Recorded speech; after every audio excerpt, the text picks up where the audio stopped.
Assalamualaikum warahmatullahi wabarakatuh. Jumpa lagi dengan Pak Bijak. Konten lucu, bijak, dan penuh inspiratif. Kali ini akan ada cerita menarik. Apa itu dia? Harta karun untuk si Kaslan. Ikuti kisahnya. Pada suatu hari, Pak Kaslan atau nama aslinya adalah Pak Tahid sangat sedih hatinya. Usia semakin tua, sedangkan si Kaslan, anak tunggalnya, sebagai anak pemalas, malas bekerja, belajar sekolah pun tidak mau, berangkat mengaji pun dia tidak mau. Kerjanya, sukanya meminta uang pada bapaknya. Susah hati ayahnya. Pak Tahir berpikir bagaimana nasib masa depan si Kaslan anaknya ini. Susah diatur. Suatu ketika Pak Tahir jatuh sakit. Hatinya semakin sedih. Dipanggilnya Kaslan, anak tunggalnya itu. Hai Kaslan, kemarilah. Ada apa Pak? Begini, Bapak telah tua dan sakit-sakitan seperti ini. Kaslan anakku, ajal tidak tahu kapan datangnya. Ya habis kenapa Pak? Begini anakku, sewaktu-waktu Bapak datang ajal meninggal dunia, aku pesan wasiat kepadamu. Bapak memendam 3 guci emas, isinya Kaslan, intan berlian di dalamnya. 3 guci itu aku tanam di tegalan, di kebun selatan desa itu Kaslan. Oh begitu Pak, baik-baik. Saya perhatikan wasiat Bapak. Iya nak, itu bekal kamu kalau Bapak sudah tidak ada untuk modal anakku. Gitu Kaslan. Ya Pak, iya. Ya Pak, iya.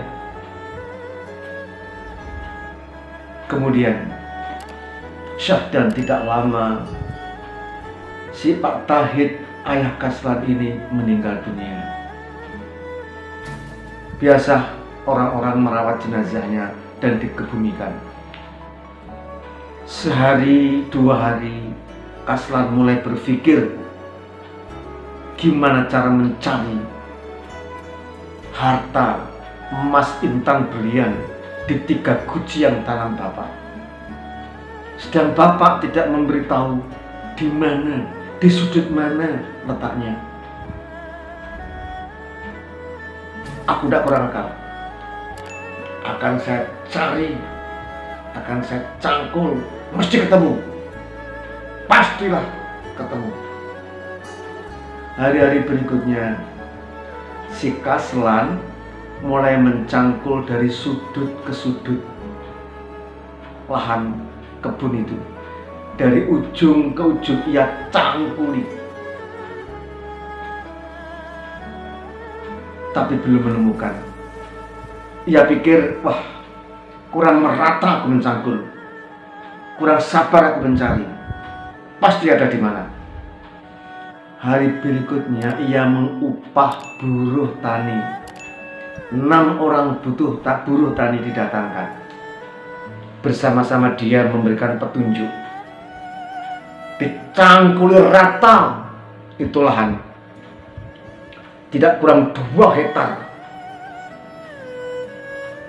Hari kemudian cangkul lagi, rata lagi, tidak juga menemukan. Sudah habis banyak uang untuk ongkos si buruh tani. 3 kalinya cangkul rata lagi, Dia capek sudah. Apa ini mungkin benar atau dusta ini? Kemudian suatu pagi ia menikmati pisang goreng dibawa ke sudut lahan itu, di sudut kebun itu. Kemudian dia memandang selayang pandang, bersih, lempar dan rata. Ia berpikir, sudah tidak ketemu, bagaimana lagi? Kemudian aku apakan ini lahan? Dia mulai punya pikiran, dibiarkan, waduh, eman, sia-sia, mubazir. Apa akhirnya? Di bawah pohon mangga dia berpikir, ini lahan akan saya tanami. Apa yang cocoknya?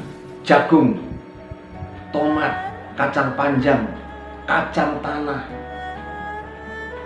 Apalagi yang dapat ditanam. Kemudian keesokan harinya dia menanaminya setelah membeli bibit-bibit.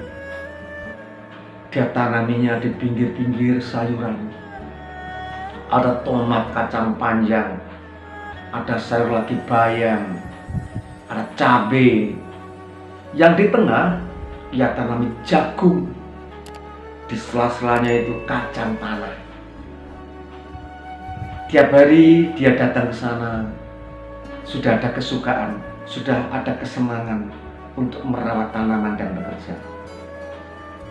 Sadar, tidak sampai 3 bulan panen. Karena begitu bagusnya lahan dikerjakan, panen berlimpah. Ada tengkulak datang, wahai Bang Kaslan, dijual enggak ini buah-buah semua ini? Oh iya, mari silakan. Ini Bang, jagungnya ini saya beli 60 juta Bang. Sedangkan sayuran saya hitung nanti ada berapa. Pendek kata, tidak kurang dari 30 juta untuk sayur plus jagungnya, mendapat uang 90 juta sekali panen. Dia menerima uang dari hasil penjualan tanaman itu. Sudah mulai dia bekerja, tahu rasanya jerih payah orang bekerja. Dia menjadi hemat, ditabungnya uang itu.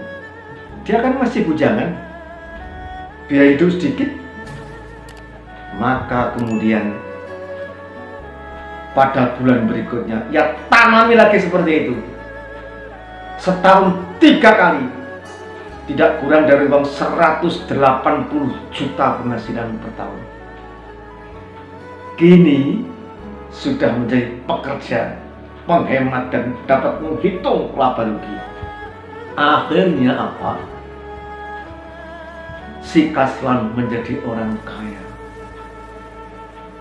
Berikutnya dia merenung di sudut lahan itu, di bawah pohon mangga.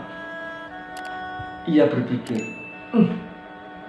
ia baru bisa menerjemahkan kata-kata ayahnya. Menanam harta di lahan itu, menanam guci berupa harta benda. Ia terjemahkan, berarti maksud ayah dahulu adalah harta karun terpendam itu ialah hasil bumi. Aku baru mengerti, ternyata maknanya adalah kita harus menanam, bercocok tanam, kemudian kita mendapat hasil. Sadar, si Kaslan menjadi orang kaya. Kelak kemudian hari dia naik haji dan dia berganti menjadi Haji Hasan. Tidak pemalas lagi.